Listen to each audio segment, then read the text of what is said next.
तो चलिए फ्रेंड्स, आज समझते हैं कार्बो एनिमल होम्योपैथिक मेडिसिन को, जो कि एक बहुत इम्पॉर्टेंट रेमेडी है। और कहीं ना कहीं हम इस रेमेडी का इतना यूज़ नहीं ले पाते जितनी यूज़फुल ये रेमेडी है।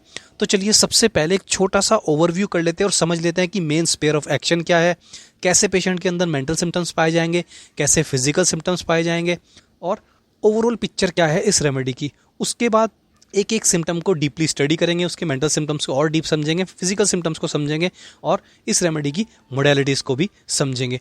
तो सबसे पहले देखिए दोस्तों, कोई भी रेमेडी हो तो सबसे पहले ये जानना जरूरी है कि ये रेमेडी बनी किस चीज़ से है। तो फ्रेंड्स, एनिमल चारकोल, जो कि एक सिंपल लैंग्वेज में इंग्लिश में लिखा है, बट अगर हम रियलिटी में जानना चाहते हैं कि ये रेमेडी किस चीज़ से बनी है तो फ्रेंड्स, सांड जो होता है उसकी चमड़ी को जलाकर ये रेमेडी बनती है। दोस्तों, सुनने में बड़ा ही अजीब लगेगा, बड़ा ही एक अजीब सी फीलिंग है, गंदी फीलिंग आपके अंदर आएगी, बट उसी की चीज़ को अगर हम यूजेस से देखें, यानी कि इस रेमेडी के यूजेस देखें, तो इस रेमेडी में इतनी ताकत है कि अगर किसी में इतनी हिम्मत नहीं है कि उसका मुंह से शब्द भी निकल जाए, उस इंसान या उस पर्सन को भी ये रेमेडी खड़ा करने की ताकत रखती है, यानी कि इतनी जान ये रेमेडी भरने के लिए ताकत रखती है। तो बहुत ही यूज़फुल रेमेडी है। जैसे कि मैंने आपको कहा कि इतना यूज़ इसका होम्योपैथी में नहीं हो पा रहा है जितना होना चाहिए। तो चलिए सबसे पहले, अब ये तो हमें पता लग गया किस चीज़ से बनी है, एनिमल चारकोल से बनी है। तो उसका मेन स्पेयर ऑफ एक्शन कहाँ है, किस जगह ये रेमेडी काम आती है? जो सबसे ज़्यादा मुख्य जगह यानी कि मेन स्पेयर ऑफ एक्शन इस रेमेडी का दोस्तों ब्लड पर है और वेन्स के अंदर है।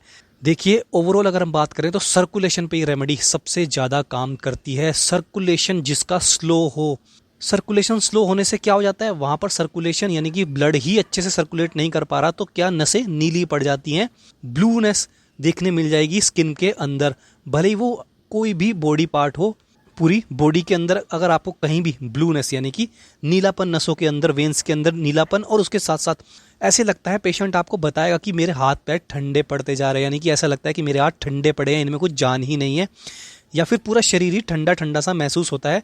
और उसका कारण यही है दोस्तों कि सर्कुलेशन डिसऑर्डर ही उसका मेन कारण है। तो सबसे मेन जो इसका स्पेयर ऑफ एक्शन है वो ब्लड और वेन्स पर है। उसमें भी क्या है कि सर्कुलेशन ही अच्छे से नहीं हो पा रहा है पूरी बॉडी के अंदर ब्लड का, हमारी वेन्स के अंदर, इसलिए पेशेंट को ये सब सिम्टम पैदा होते हैं।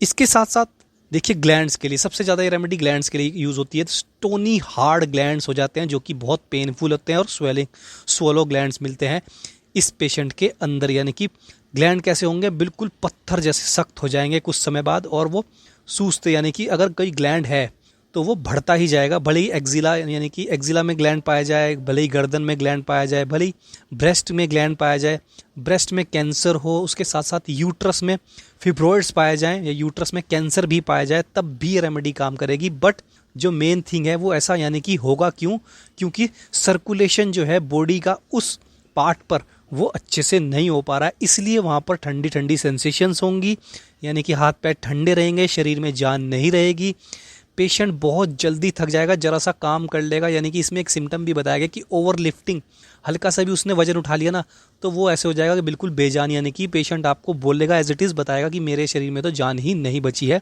क्यों नहीं बची है, मुख्य कारण को समझिए दोस्तों, क्योंकि सर्कुलेशन डिसऑर्डर है, वहाँ पर ब्लड का उस तरीके से सर्कुलेशन ही नहीं हो पा रहा है वेन्स में जैसे कि होना चाहिए था।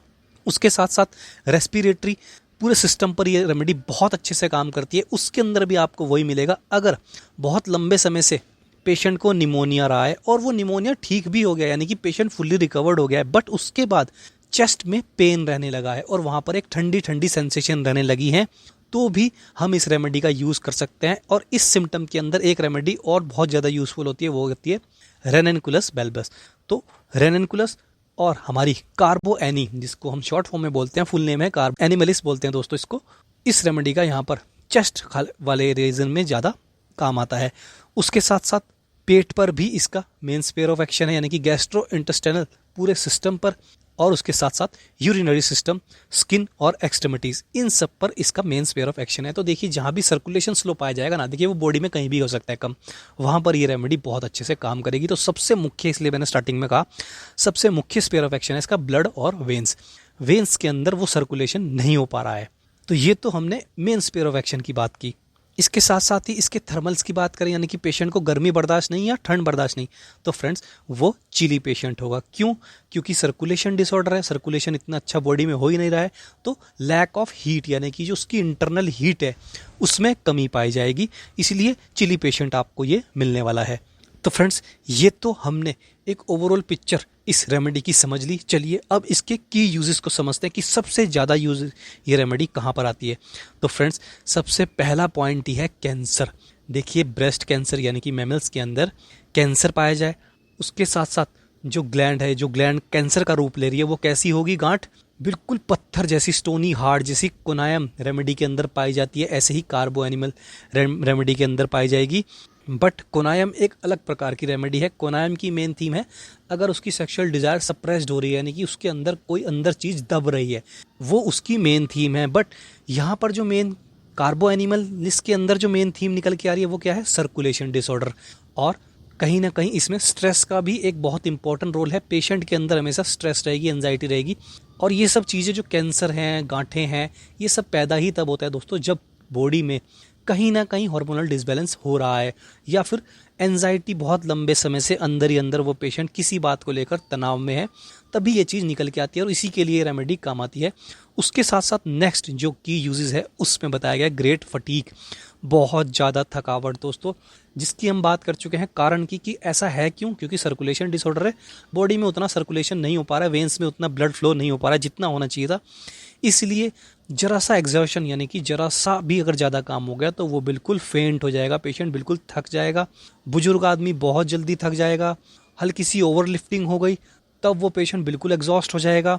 और मेंसिस के दौरान देखिए क्या होता है, फीमेल को जब मेंस्ट्रुएशन होते हैं तो क्या है, एक तो ब्लड लॉस हो गया, ऊपर से वैसे ही सर्कुलेशन ठीक नहीं है, तो ऐसे केस में फीमेल लेडी आपको बताएगी कि मेरे अंदर जब मेंसेस होते हैं तो मेरे अंदर इतनी ताकत नहीं होती कि मैं बोल भी पाऊँ, चलने की तो बात दूर है। तो इस हद तक अगर कमजोरी हो पेशेंट के अंदर तो ये रेमेडी ताकत रखती है उसको रिकवर करने की, यानी कि ये रेमेडी आपकी वेन्स के अंदर जो सर्कुलेशन है उसको प्रॉपर तरीके से सर्कुलेट करने में मदद करेगी, सर्कुलेशन बढ़ाएगी और धीरे धीरे शरीर में जान भी लाएगी। थर्ड अगर की यूजेस की बात करें तो सबसे मुख्य की यूजेस है दोस्तों poor circulation with blue extremities, यानी कि जो हाथ पैर है ना वो नीले पड़ने शुरू हो जाएंगे। और इसमें ऐसा बताया कि गालें भी नीली पड़ जाती है और पेशेंट का होठ भी आपको नीले मिलेंगे। और ब्लू एक्सट्रीमिटीज़ यानी कि आपने कुछ पेशेंट्स के पैर चेक भी किए हों अगर, और पेशेंट आपको खुद ही बता देगा दोस्तों कि मेरे पैरों की जो नसें हैं ना वो बिल्कुल नीली पड़ गई हैं। तो यही मुख्य सिम्टम है जो आपको कार्बो एनिमलिस की तरफ ले जाते हैं, यानी कि कहीं ना कहीं अगर नीलापन, ठंडापन, सर्कुलेशन डिसऑर्डर, जल्दी थकावट, ये सब पेशेंट के अंदर दिखने को मिल रहा है तो आप कार्बो एनिमलिस की तरफ जा सकते हैं, यानी कि पेशेंट उस रेमेडी का हो सकता है आप उसकी तरफ जा सकते हैं। इसके साथ साथ जो फोर्थ की यूजेस है दोस्तों उसमें बात की गई है स्वेलन और पेनफुल वेन्स। सोलो यानी कि वेन्स इतनी कमज़ोर हो जाती हैं कि अगर एकदम से ब्लड फ्लो हो गया ना तो वो वहाँ से वेन्स सूज जाएगी, उसको हम एन्यूरिज्म भी कहते हैं। वेन्स का किसी एक पार्ट पे या किसी एक स्पेसिफिक एरिया में फूल जाना या सोलो हो जाना। क्यों हो जाना? क्योंकि वहाँ से अगर एकदम से सर्कुलेशन बढ़ गया ब्लड का तो वो वेन इतनी कमज़ोर हो चुकी है कि वो उस सर्कुलेशन को झेल नहीं पाती, वो वहाँ से सूज जाती है। और ऐसे केस हमारे पास बहुत बार आए हैं दोस्तों। एक बच्ची को भी ये केस हो गया था, यानी कि उसकी एज अराउंड 18 ईयर्स होगी और उसको नेक वाला जो एरिया है वहाँ पर, वहाँ की जो वेन्स है उसमें ऐसी सूजन पाई गई थी। तो क्या हो रहा है? सर्कुलेशन डिसऑर्डर, और वेन्स इतनी कमज़ोर हो चुकी है कि वो ब्लड का जो प्रेशर है ना वेन्स के अंदर उसे भी झेल नहीं पा रही, एकदम वहाँ पर सूज गई और वो इतनी ताकत नहीं है कि सूजने के बाद वो रिकवर भी हो जा रही है। तो इसलिए वेन्स पेनफुल भी रहेंगी और सूजन भी मिलेगी।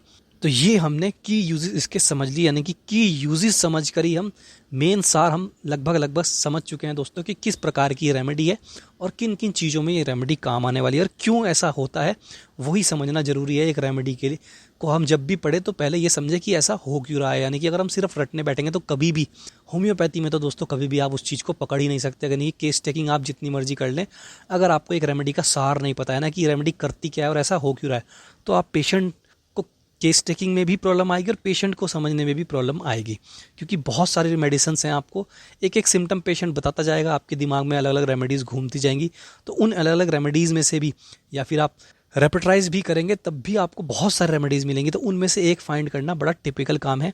सो उसके लिए हमें रेमेडी के बारे में बहुत अच्छे से पता होना चाहिए। तो चलिए अब इसकी रेमेडी प्रोफाइल को स्टडी करते हैं और पेशेंट की मेंटल सिम्टम्स, फिजिकल सिम्टम्स और उसकी जनरल मोडालिटीज़ को समझते हैं। तो फ्रेंड्स, रेमेडी प्रोफाइल में सबसे पहले मेंटल सिम्टम्स की बात की गई है कि ये रेमेडी प्रिस्क्राइब की जाती है एल्डरली पीपल, जो बुजुर्ग व्यक्ति हैं उनके लिए प्रिस्क्राइब की जाती है, with strong nostalgia for the past and an aversion to modern life.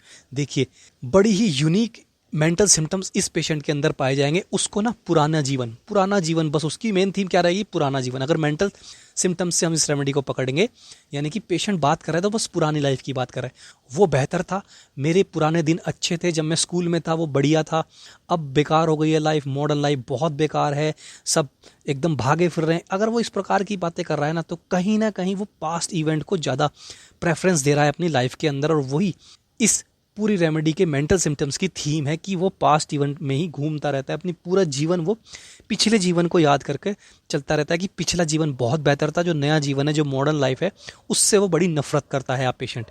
और इसी में नेक्स्ट लाइन में बताया कि they tend to feel chilly, feeble, abundant and that everything was better in old days. हर चीज़ बेहतर थी पुराने दिनों में, अब सब कुछ बेकार हो गया है। पेशेंट बार बार इसी चीज़ को दोहराएगा। अगर उसके मेंटल सिम्टम्स में आप जाएंगे, यानी कि केस टेकिंग अगर आपने मेंटल सिम्टम्स की अच्छे से कर ली, तो कहीं ना कहीं आप समझ जाएंगे कि पुराने दिनों की बात ज़्यादा हो रही है, तो कहीं ना कहीं कार्बो एनिमलिस की तरफ ये पेशेंट जा सकता है। और इसमें जो बीच में बात की गई है, पेशेंट चिली है, चिली तो पता लग गया क्यों है, क्योंकि सर्कुलेशन स्लो है। उसके साथ साथ फीबल, यानी कि फीबल का मतलब यही है दोस्तों कि कहीं ना कहीं रुकावट आ रही है। कहाँ पर रुकावट आ रही है, सर्कुलेशन में। और अबंडेंट, खालीपन है उसकी लाइफ में। वो बताएगा कि मुझे ऐसा लगता है कि मेरे शरीर भी खाली है। खाली क्यों है, क्योंकि जान नहीं है, और मेरी लाइफ भी खाली है। खाली क्यों है, क्योंकि वो पुराने दिनों में ही खोया रहता है, नया उसके पास कुछ है ही नहीं, ना उसके पास नए फ्रेंड्स होती हैं, ना उसे नई जगहें अच्छी लगती है, ना ये मॉडर्न लाइफ उसे अच्छी लगती है। तो इसलिए वो नया जो दिन नए आ रहे हैं उसमें और ज़्यादा वो खालीपन महसूस करता रहेगा। अब अगर फिजिकल सिम्टम्स की बात करें तो नेक्स्ट पैरा में फिजिकल सिम्टम्स की बात की गई है। The remedy is mainly used for painful slow developing symptoms. एक तो दर्द तो वेन्स में ही मिलेगा, और नीली हो गई हैं वेन्स तो और ज़्यादा दर्द मिलेगा। शरीर में जान नहीं है इसलिए जल्दी थक जाएगा तो और ज़्यादा दर्द मिलेगा। Associated with old age, poor nutritions and decay such as swollen, painful veins, poor circulation with blue extremities, cancer and great fatigue. तो हर पॉइंट को इन्होंने इसी पैरा में कंप्लीट कर दिया है। क्यों? एक तो एज बढ़ती जा रही है, यानी कि ओल्ड एज पीपल के अंदर आपको ये सब सिम्टम्स देखने को मिल जाते हैं, या फिर उसके साथ साथ पुअर न्यूट्रिशंस। अब वेन्स कब कमज़ोर होंगी दोस्तों? वेन्स को क्या चाहिए? हर चीज़ चाहिए। बॉडी को क्या चाहिए? हर चीज़ चाहिए। ना कि सिर्फ वेन्स को, हर यानी कि स्किन के एक पार्ट को प्रोटीन भी चाहिए, कैल्शियम भी चाहिए, फॉस्फोरस भी चाहिए, मैग्नीशियम भी चाहिए, जिंक भी चाहिए।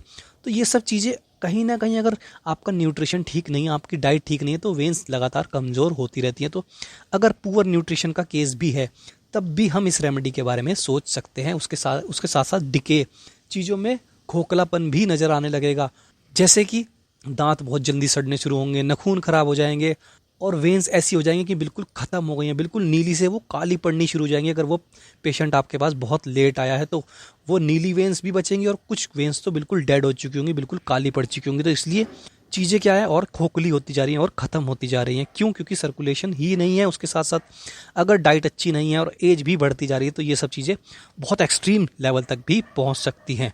उसके साथ साथ तो बता ही दिया है दोस्तों कि पुअर सर्कुलेशन है, ब्लू एक्सट्रीमिटीज़, नसें नीली पड़ जाएंगी हाथ और पैर की, कैंसर भी पाया जा सकता है और थकावट पाई जाएगी। इसके साथ साथ पेन की बात बताइएगी। Pain typically feel as if they are burning, cutting और स्टैबिंग पेन। पेन कैसा होगा, ये बहुत इंपॉर्टेंट है दोस्तों, क्योंकि पेशेंट अपने पेन के बारे में ज़रूर बताएगा। अगर कहीं ना कहीं उसको पेन है तो वो कैसा पेन होगा, उसकी सेंसेशन पूछनी बहुत ज़रूरी है, या फिर जाननी बहुत ज़रूरी है। तो पेन कैसा है? बर्निंग, जलन पैदा करता है। कटिंग, जैसे कोई कुछ काट रहा है, पेशेंट आपको बताएगा ऐसा पेन है जैसे कोई कुछ काट रहा है। या फिर स्टैबिंग, स्टैबिंग का मतलब घोंपना, जैसे चाकू घोंपते हैं ना, इस प्रकार का पेन है। और पेशेंट बताते हैं दोस्तों 100%, आप अगर केस टेकिंग अच्छे से किएंगे तो पेशेंट एक एक बात आपको बता देगा। कोई कुछ घोंप रहा है ऐसा दर्द है, या बर्निंग जैसा पेन है, या फिर कटिंग जैसा पेन है। तो पेन की सेंसेशन भी हमें पता लग गई। अब नेक्स्ट पैरा में दोस्तों बताया गया है कि carbo an is used particularly in the treatment of cancer. देखिए, यूट्रस में कैंसर हो, ब्रेस्ट कैंसर हो, या फिर कोई ऐसी ग्लैंड जो कैंसरस बनती जा रही हो, उसमें ये रेमेडी बहुत वंडरफुल रिजल्ट दिखाती है फ्रेंड्स। बस आप केस टेकिंग अच्छे से कर लें, मुख्य कारण पेशेंट का अगर आप समझ जाएं, 100% ये रेमेडी जादू की तरह काम करती है। एक 24 ईयर्स का पेशेंट था फ्रेंड्स हमारे पास, उसको ग्रोइन में ग्लैंड हो गई थी। ग्रोइन आप लोग पता है, यानी कि लोअर एब्डोमन है, उससे नीचे ग्रोइन वेन्स जाती हैं जो हमारी थाइस की तरफ को बढ़ती हैं, उसमें उसको ग्लैंड हो गई थी। तो कार्बो एनिमलिस्ट ने विद इन 1 वीक के अंदर उस ग्लैंड को बिल्कुल गायब कर दिया। आप सोच सकते हैं, it is the magic of homeopathy. अगर आपने केस टेकिंग अच्छे से कर ली, 1 हफ्ते में ग्लैंड गायब हो जाना दोस्तों।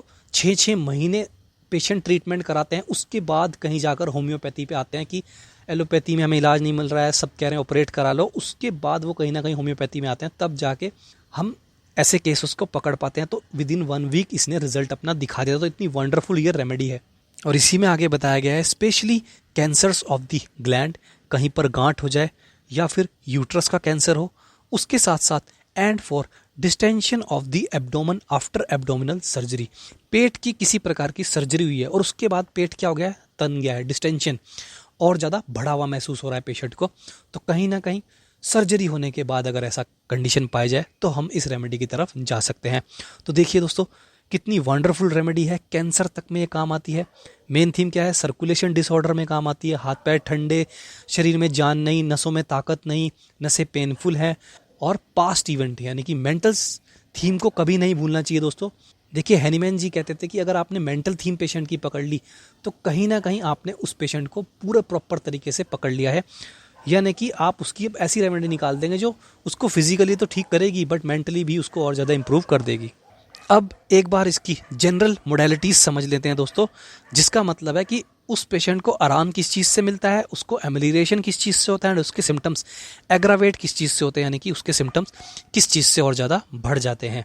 तो फ्रेंड्स, सिम्टम बेटर हो रहे हैं फॉर वार्म रूम। क्यों ऐसा क्यों हो रहा है? क्योंकि उसके अंदर लैक ऑफ हीट है, उसके अंदर लैक ऑफ एनर्जी है, इतनी ताकत ही नसों में नहीं है कि वो सर्दी झेल पाए, ठंडी हवा झेल पाए, तो इसलिए उसे गर्म कमरे में अच्छा लगता है। For rubbing the eyes, for pressing the hand on the uncomfortable area, यानी कि हाथों से उसको दबाने से थोड़ा आराम मिलता है फ्रेंड्स। और आंखों को मलने से आराम मिलता है। मलने से क्या होगा, सर्कुलेशन थोड़ा इंक्रीज हो जाता है, इसलिए रबिंग से आराम मिल रहा है और उसके साथ साथ प्रेशर से। For pressing the hand on the uncomfortable area, जो भी उसका एरिया अनकंफर्टेबल है उसको प्रेशर यानी कि प्रेस करने से क्या होगा, उसको थोड़ा आराम मिलेगा।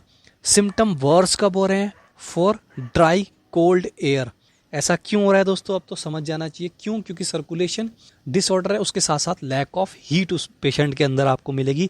उतनी ऊर्जा ही नहीं है उससे शरीर के अंदर, उतना ताप यानी कि बॉडी हीट उतनी नहीं है कि वो इस वातावरण को झेल पाए, इसलिए उसको ठंडी हवा और ज़्यादा परेशान कर देती है। आफ्टर मिडनाइट, आधी रात के बाद। फॉर शेविंग, फॉर शेविंग का मैं एग्जैक्ट रीज़न आपको नहीं बता सकता कि ऐसा क्यों है, और थोड़ा डीप स्टडी करेंगे और थोड़ी किताबें सर्च करेंगे तो इसका भी मुख्य कारण पता लग जाएगा। बट ये एक बहुत यूनिक इसका सिम्टम है कि शेविंग से उस पेशेंट को और ज़्यादा दिक्कत बढ़ जाती है। For eating for fatty foods and milk, भारी खाना उसका लीवर पचा ही नहीं पाएगा, इसलिए उसको भारी चीज़ों से समस्या बढ़ जाती है और उसके साथ साथ दूध से इस पेशेंट को एग्रावेशन हो जाता है। ये बहुत ही मुख्य सिम्टम है। तो friends, mental symptoms, main sphere of action, main cause, physical symptoms as well as modalities हमने इस पेशेंट की समझ ली। बट ये बहुत थोड़ा सा बताया होगा, यानी कि बहुत ही बड़ी रेमेडी है दोस्तों। आप 5-6 किताबों से अलग अलग पढ़ेंगे ना तो आपको ये रेमेडी और अच्छे से समझ आएगी, यानी कि और मज़ा आएगा जब आप केस टेकिंग करेंगे और ऐसा आपको कोई पेशेंट मिलेगा तो आपको अंदर से कॉन्फिडेंट आएगा कि हाँ, मैंने ये रेमेडी अच्छे से पढ़ रखी थी, इसलिए मुझे इस पेशेंट की केस टेकिंग करने में आसानी रही। और बहुत ही वंडरफुल रिजल्ट हैं इस रेमेडी के। बस ऐसे पेशेंट आपको 100 में से 1 मिलते हैं, क्योंकि सर्कुलेशन वाले पेशेंट बहुत सारे मिल जाएंगे। कार्बोवेज भी सर्कुलेशन पे ही काम करती है, उसके अंदर भी आपको कोल्डनेस मिलेगी, सुनपन मिलेगा, खाते ही पेशेंट को नींद आ जाएगी, पंखा उसको सर पे चाहिए। क्यों? क्योंकि उसको सर्कुलेशन डिसऑर्डर के होने के कारण ऑक्सीजन की कमी हो जाती है बॉडी के अंदर, तो इसलिए उसको क्या चाहिए, हवा चाहिए, एकदम हवा चाहिए, वो एकदम घबराहट हो जाएगी उसको। तो वो एक अलग रेमेडी है। तो सर्कुलेशन डिसऑर्डर बहुत रेमेडीज़ में है, बट ये एक अलग प्रकार की ही रेमेडी है, क्योंकि इसके अंदर मेंटल सिम्टम्स में ये भी पाया गया कि पास्ट इवन उसको बहुत प्यारा है, हर चीज़ उसको पहले अच्छी लगती थी, नई लाइफ से तो वो चिढ़ता है। तो दोस्तों, इसी प्रकार से हम रेमेडीज़ को डिफ्रेंशिएट करना भी ज़रूर सीखना चाहिए। जब तक डिफ्रेंशिएट करना नहीं आएगा तब तक हम अच्छे से होम्योपैथी को समझ ही नहीं पाएंगे। एंड इसमें अगर आपको कोई भी डाउट हो कमेंट बॉक्स में कमेंट कीजिए, आपकी क्वेरी को जरूर कंप्लीट किया जाएगा। एंड दोस्तों, अगर आपके आसपास या आपके ही साथ ऐसी कोई समस्या चल रही है जो इधर उधर दिखाने से, यानी कि आपने काफ़ी डॉक्टर्स चेंज कर लिया, आपने काफ़ी जगह उसको दिखा लिया, काफ़ी टेस्ट भी करा लिए, बट रिकवरी नहीं हो पा रही है, तो आप हमसे भी कंसल्ट कर सकते हैं। Email ID as well as WhatsApp number आपको दे दिया गया है। देखिए, व्हाट्सएप पर प्लीज़ कॉल या वीडियो कॉल मत कीजिए, व्हाट्सएप पर पहले मैसेज कीजिए। आपको एक फॉर्म भेजा जाएगा, फॉर्म में पूरे सिम्टम्स आपसे पूछे जाएंगे। अगर उसके बाद भी फर्दर कोई चीज़ रह जाती है तो हम कॉल पे आपसे संपर्क कर सकते हैं। मेडिसिन आपको होम डिलीवर्ड कर दी जाएगी, मेडिसिन की चिंता नहीं है। तो उसके लिए भी आप संपर्क कर सकते हैं, या फिर आपके साथ कोई क्रोनिक बीमारी जुड़ी हुई हो, यानी कि ऐसी कोई बीमारी जिसको बहुत लंबा समय हो गया है, बहुत ट्रीटमेंट करा लिया, जो रिकवर नहीं हो पा रही, तब भी आप हमसे संपर्क कर सकते हैं।